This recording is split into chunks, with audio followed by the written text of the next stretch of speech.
안녕하세요. 책 읽어주는 여자 에젤 강미경입니다.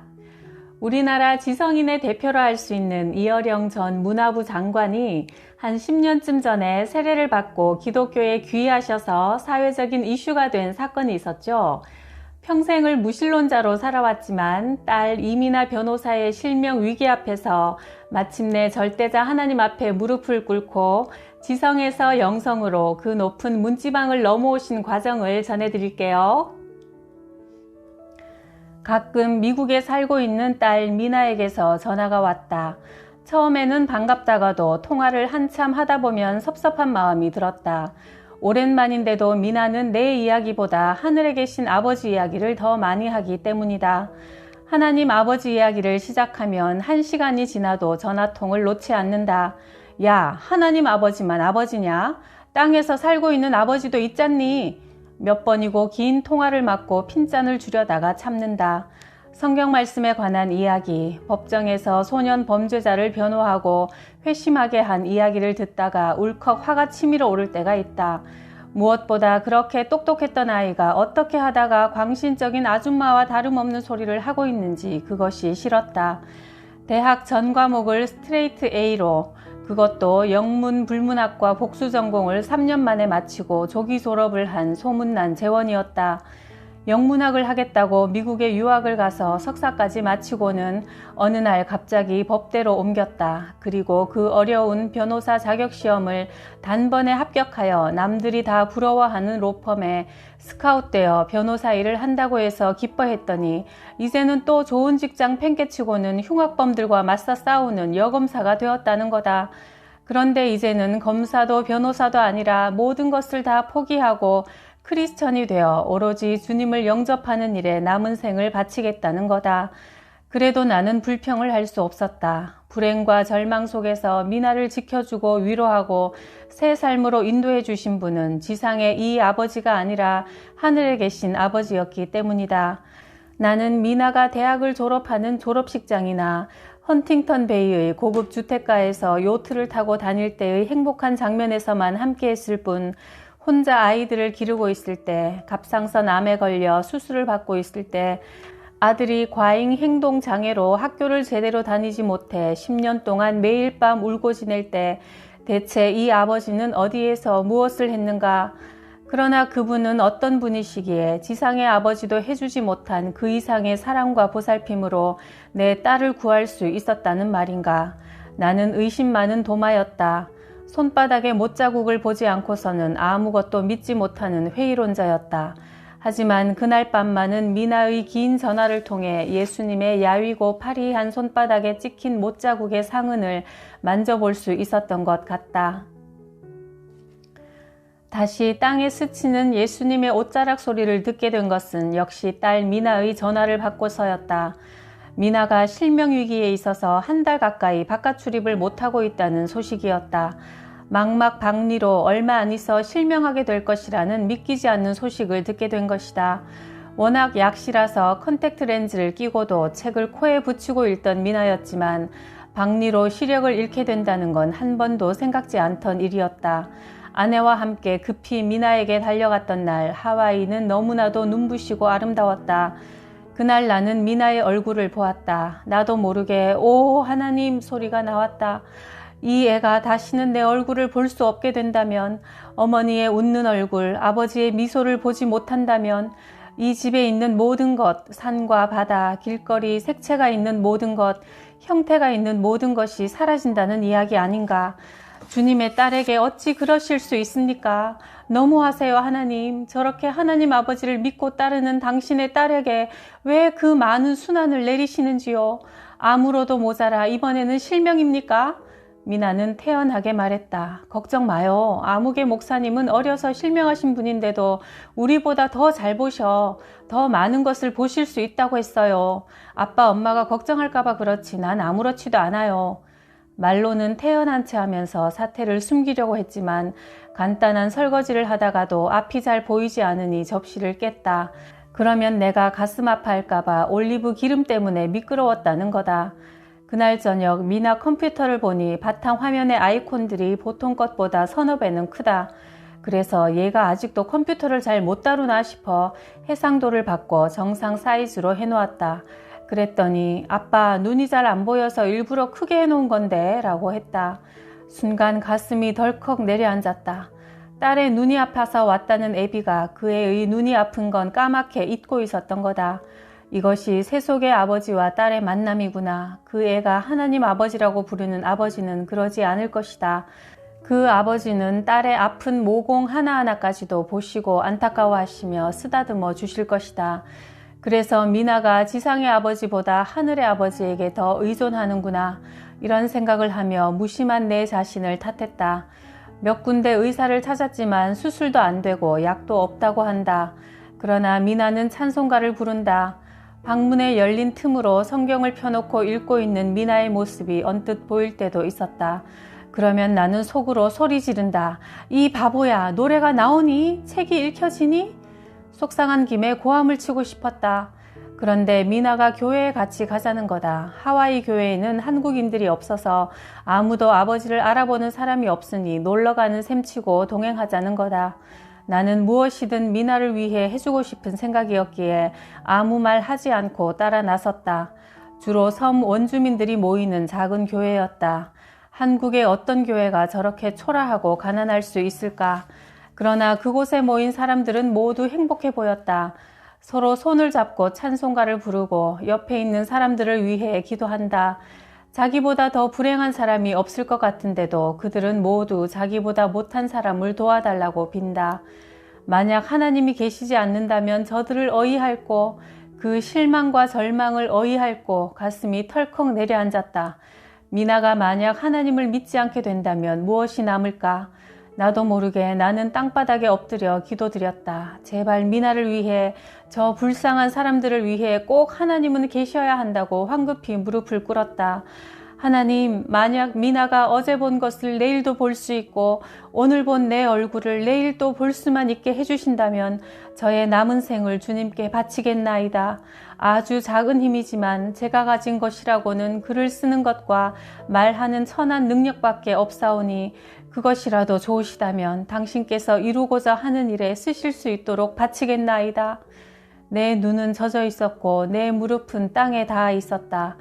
그리고 미나에게 말했다. 하와이 의사들은 혹시나 수술에 실패하면 의료사고로 고소당할까 두려워서 손을 놓고 그냥 구경만 하고 있는 것이다. 한국으로 가자.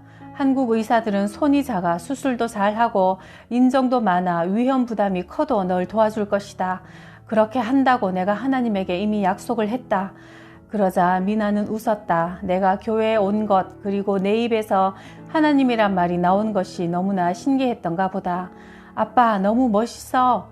미나의 말에 나는 조금 화가 치밀었다. 이 바보야, 너에게 이런 고통을 내려 계속 시험하시는 하나님이 그렇게도 좋으냐? 나는 지금 하나님 이야기가 아니라 너의 눈에 대해 이야기하는데, 그래서 믿지도 않은 낯선 하나님을 향해 약속을 한 건데 너는 그게 그렇게도 좋으냐? 그러나 나는 약속을 했다. 그것도 우주보다 더 큰 분에게 약속을 하고 만 것이다. 다만 나는 딸을 사랑했기에 믿지 않았던 주님에게 약속을 한 것이다. 미나는 서울에 왔고 수술받기 위해 검사를 받았는데 그 결과는 뜻밖에도 망막박리가 아니라는 판정을 받았다. 하와이에서 반이 박리되었다던 망막이 말짱하다는 것과 붙은 흔적도 없어 처음부터 망막박리가 아니었다는 의사의 설명이다. 하와이 의사들이 오진을 한 것이라는 결론이다. 한 달 못 가서 실명한다던 미나가 무사 판정을 받고 S대학 병원에서 전화를 걸었다. 아빠, 수술을 안 받아도 된대. 망막에 이상이 없다네. 반이 박리되어 검은 장막 같은 것이 보인다고 한 미나를 내가 알고 있는데 그곳 의사가 오진을 하는 것이라니 그 말을 믿을 수가 있겠는가? 하지만 나는 그 순간 가슴이 폭발하는 기쁨과 함께 가슴이 천근 무게로 철썩 떨어지는 불안을 동시에 느꼈다. 망막박리로 실명하리라던 미나가 하나님의 은혜로 빛을 잃지 않게 되었다 하니 그랬고, 또 다른 면에서는 그렇다면 하나님께 내 여생을 바치겠다고 한 약속을 지켜야 할 것이기 때문이다. 미나에게 조용히 말했다. 절대로 이런 말은 밖에 나가서 하면 안 돼. 모든 사람이 널 비웃고 우리를 박해하려고 할 거다. 우리는 그렇다고 해도 남들은 믿지 않아. 그러니 큰 소리로 이야기하지 말고 우리만 가슴에 품고 하나님께 감사드리자. 얼마 후 이제는 예수님을 영접하셔야지요 라고 말하시는 하용조 목사님을 만났을 때도 같은 말을 했다. 약속은 했지만 아직 세례를 받는 교인은 되지 않겠습니다.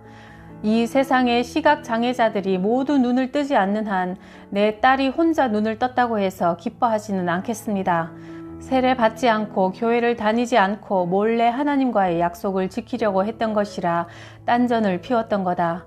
그러나 다음 날 새벽 모든 것이 반전되고 말았다. 아무리 몸부림치고 거부해도 한 발짝씩 나의 발길은 높은 곳으로 향한 계단을 오르고 있었고 하나님은 비정하리만큼 당신께서 만드신 모든 순서대로 이 세상 일을 관장하여 그렇게 운전하고 계셨던 거다. 그러니까 미나가 미국으로 떠나기 전날 새벽에 나는 미나가 새벽 기도회에 나간다고 친구와 약속하는 전화를 얼핏 엿들은 적이 있었는데 바로 그날이었던 모양이다. 늦잠 꾸러기인데도 미나는 가벼운 차림으로 집을 나서고 있었다. 너 교회 가니? 창문을 열고 가볍게 내려가는 미나의 뒷모습에다 대고 큰 소리로 말했다. 미나가 뒤돌아본다. 그리고 초등학교 때 대문을 나서며 등교하던 꼭 그런 모습으로 나를 향해 손을 흔든다. 아빠! 하고 미소를 지으며 그 호동그란 눈으로 처음 이 세상에 태어나 아버지를 바라보던 그런 신기한 눈으로 날 쳐다본다. 새벽의 여명 속에 떠오른 미나의 얼굴은 행복에 터질 듯이 빨갛게 상기되어 있었다. 보통 때 같았으면 조심해 라고 했을 텐데 그만 나도 모르게 이렇게 소리치고 말았다. 미나야, 나 세례 받는다고 목사님께 말해. 만약 내가 세례를 받는다고 하면 최고의 행복을 미나에게 줄 수 있다. 완벽한 아침, 완벽한 삶을, 그 완벽한 행복을 내 한마디면 줄 수 있다. 미나야, 나 세례 받는다고 해. 나도 모르게 외치고 말았다. 그랬다. 4월의 새벽 봄빛이 그렇게 빛나지만 않았더라면, 새벽 공기가 그렇게 푸성귀처럼 풋풋하지만 않았더라면 결코 나는 그렇게 외치지 않았을 것이다. 나 세례 받는다고. 아, 하나님, 어쩌자고 자신도 없으면서 이런 맹세를 했지요. 먼 데서도 미나의 눈에 아침 이슬이 맺혀 있는 것을 똑똑히 느낄 수 있었다. 아, 하나님 감사합니다. 땅에 있는 아버지가 아니라 하늘에 계신 하나님을 향해 내 딸 미나는 그렇게 외치고 있었을 것이다. 세례를 받기로 결심한 뒤 하용조 목사님에게 갔다. 청이 있다고 말이다. 한국에서 세례를 받으면 여러 사람들이 보고 매스컴에서도 보도될 텐데 그러면 세례를 받고 나서도 광야의 시간을 보내게 될 터이니 조용히 남의 눈에 띄지 않는 외국에서 받고 싶다고 말이다. 어차피 일본 선교 문화 집회인 러브 소나타의 행사 때 일본의 CEO 포럼에서 강연하게 되어 있으니 그때 호텔방을 빌려 세례를 받았으면 한다고 말이다. 그것이 사실은 일을 더 크게 벌이는 계기가 되었다. 주님을 영접할 생각을 하고 난 뒤 나는 항상 내가 기획한 것과 그 결과가 전혀 엉뚱하게 나타나는 경우를 많이 경험하게 되었는데 바로 세례의식이 그랬다. 동경에서 열리는 러브 소나타라 일본인만 참여하는 줄 알았는데 5,000명이나 한국 신도들이 그 집회에 참여했고 내가 세례를 받는 호텔 홀에도 100명도 넘는 신도들이 입회하게 되었다. 그리고 보도진들의 카메라와 TV 카메라가 대기하고 있었다. 그렇게 많은 사람 앞인데도 나는 눈물을 흘렸다.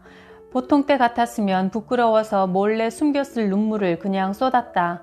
왜 울까? 슬픔인가? 감동인가? 회개인가? 혹은 감사인가? 모른다. 지금도 모른다. 그러나 어렸을 때 싸움을 하다 코피가 터졌을 때도 울지 않던 아이가 누군가 옆에서 역성을 들어주거나 편을 들어주며 관심을 보이면 그 순간 왕 하고 울음이 터진다. 꼭 그런 거였다. 혼자 싸워왔는데 주님께서 내 편을 들어주시면서 흙투성이가 된 옷을 털어주시고 깨진 무릎을 입김으로 호호 불어주시는 것 같았다.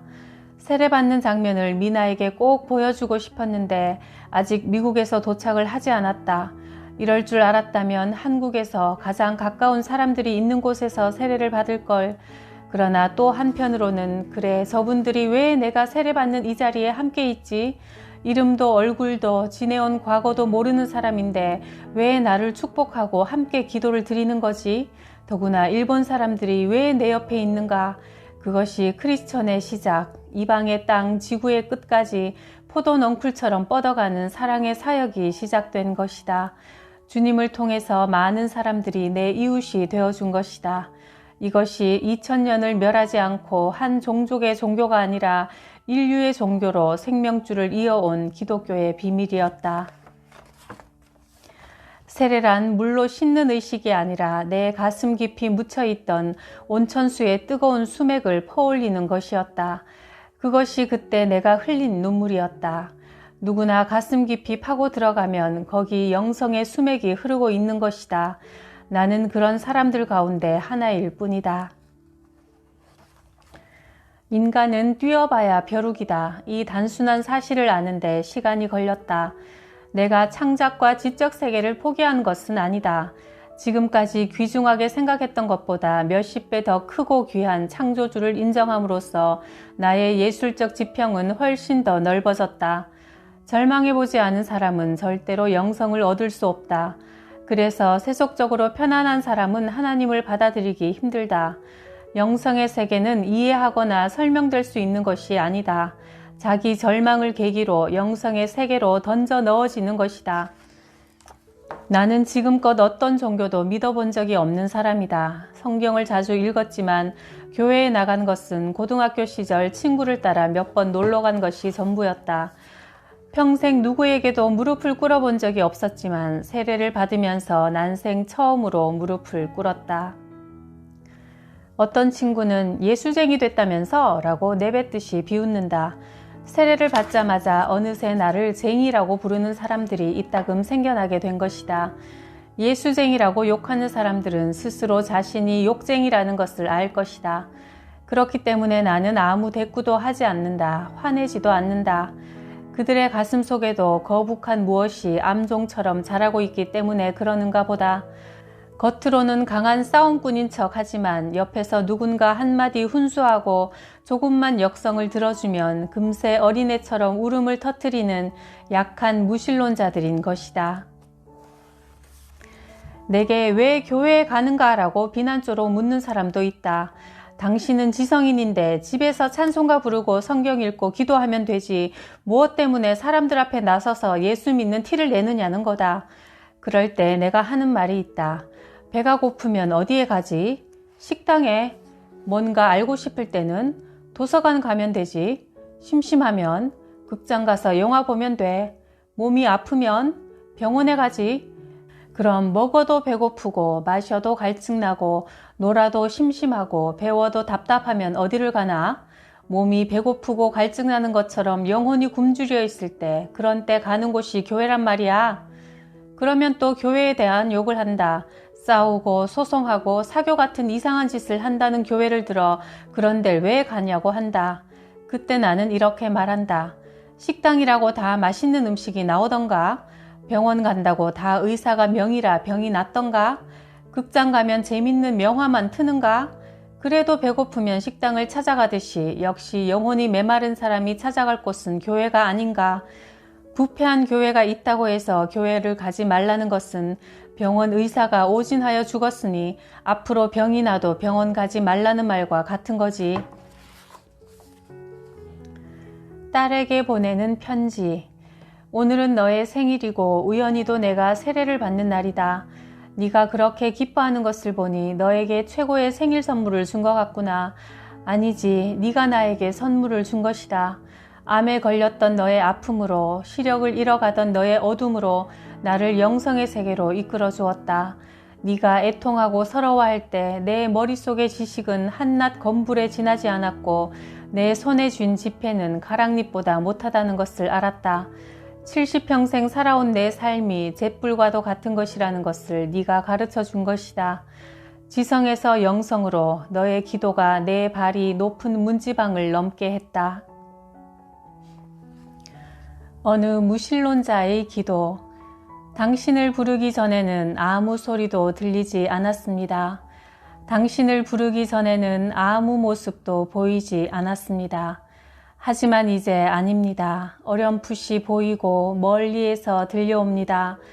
달빛처럼 내민 당신의 손은 왜 그렇게도 야위셨습니까? 못자국의 아픔이 아직도 남으셨나이까? 도마에게 그렇게 하셨던 것처럼 나도 그 상처를 조금 만져볼 수 있게 하소서.